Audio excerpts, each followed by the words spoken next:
எல்லாருக்கும் வணக்கம். நான் Hema Subramanian. Welcome to home cooking Tamil. இன்றைக்கி நான் உங்களுக்கு ஒரு அருமையான சைட் டிஷ் செஞ்சு காட்ட போகிறேன். இது மேத்தி பாலக் பன்னீர். ஸோ இந்த ரெசிபியில் நம்ம வெந்தயக்கீரை, பசலைக்கீரை, பன்னீர் இதெல்லாம் வச்சு ஒரு அருமையான ஒரு டிஷ் செய்ய போகிறோம். இது சப்பாத்தி, புல்கா, ரோட்டிக்கெல்லாம் கூட ரொம்ப நல்லாயிருக்கும். ஸோ வாங்க இப்போ இந்த டிஷ் எப்படி செய்கிறதுன்னு பார்க்கலாம்.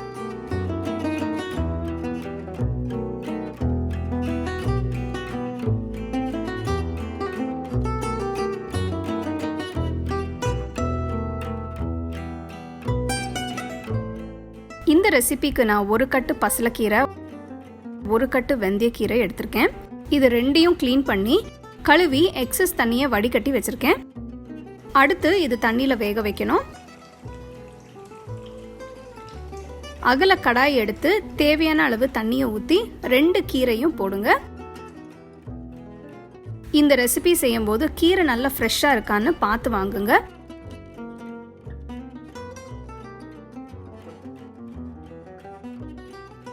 கடாயை மூடி 5 நிமிஷம் வேக விடுங்க.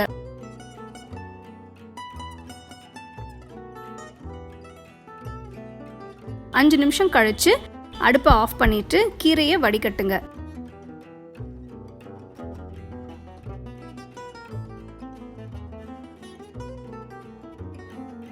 கீரை கொஞ்சம் ஆறுனதும் மிக்சர் ஜார்ல போட்டு அரைங்க.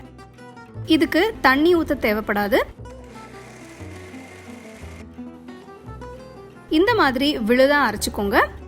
நான் 400 கிராம் பன்னீர் எடுத்திருக்கேன்.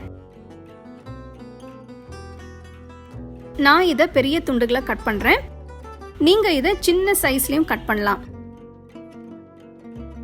அடுத்து பன்னீர் துண்டுகளை ஷாலோ ஃப்ரை பண்ண போறேன். பேன்ல தேவையான அளவு எண்ணெயை ஊற்றி பன்னீரை போடுங்க.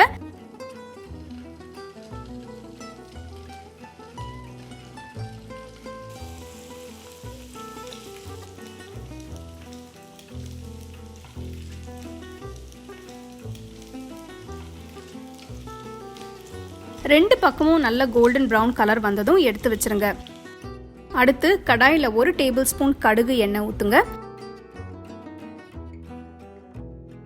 எண்ணெய் சூடானதும் இதுல பட்டை, கிராம்பு, ஏலக்காய், 1 டீஸ்பூன் சீரகம், 2 மீடியம் சைஸ் வெங்காயம் பொடியா நறுக்கி போட்டு கிண்டுங்க. அடுத்து ஒரு பெரிய பச்சை மிளகாய் நறுக்கி போடுறேன். நான் ஃப்ளேவருக்காக கடுகு எண்ணெய் ஊற்றிருக்கேன். உங்ககிட்ட கடுகு எண்ணெய் இல்லைன்னா நீங்கள் சமையலுக்கு பயன்படுத்துகிற எண்ணெய் ஊற்றிக்கலாம். வெங்காயம் பொன்னிறமாக வதங்கிடுச்சு. இதில் 1 டீஸ்பூன் இஞ்சி பூண்டு விழுது போட்டு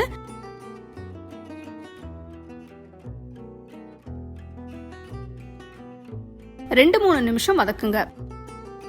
இஞ்சி பூண்டோட பச்சை வாசனை போயிடுச்சு. இப்போ மசாலா தூள் போடலாம்.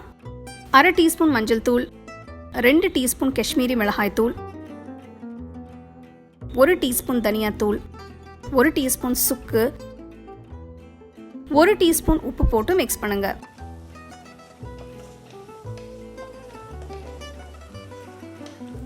நம்ம அரைச்சு வச்ச கீரை விழுதை இப்ப சேர்க்கலாம். மிக்சர் ஜார்ல கொஞ்சம் தண்ணி ஊற்றி எல்லா விழுதையும் கடாயில ஊத்துங்க.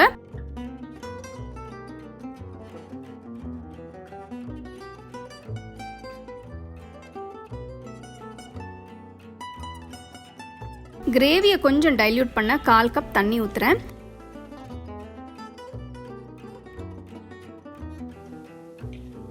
கடாயை மூடி 10 நிமிஷம் மீடியம் ஃப்ளேம்ல கொதிக்க விடுங்க.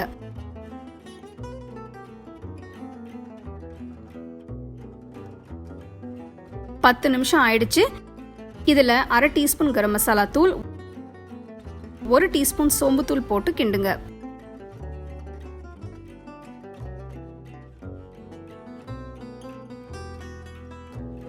அடுத்து வறுத்த பன்னீர் துண்டுகளை போடலாம். கடைசியா 1/2 கப் ஃப்ரெஷ் கிரீம் ஊத்துங்க. உங்ககிட்ட ஃப்ரெஷ் கிரீம் இல்லைன்னா பரவாயில்ல, நான் ரிச்னஸ்க்காக தான் சேர்க்கிறேன்.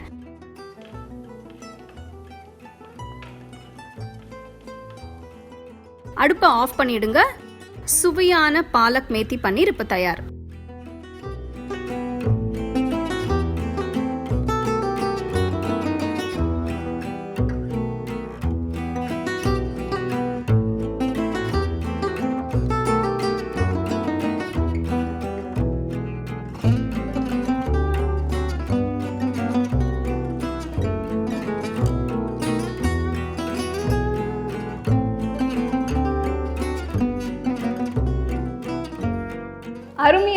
மேத்தி பாலக் பன்னீர் எப்படி செய்யறதுன்னு பார்த்தீங்க.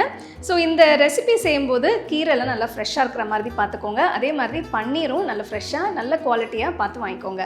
ஸோ கண்டிப்பாக இந்த ரெசிபி நீங்கள் ட்ரை பண்ணி சப்பாத்தி புல்காக்கெல்லாம் நீங்கள் சர்வ் பண்ணலாம். ஸோ இந்த டிஷ் ட்ரை பண்ணி எப்படி இருந்தது எனக்கு கமெண்ட் செக்ஷனில் சொல்லுங்கள்.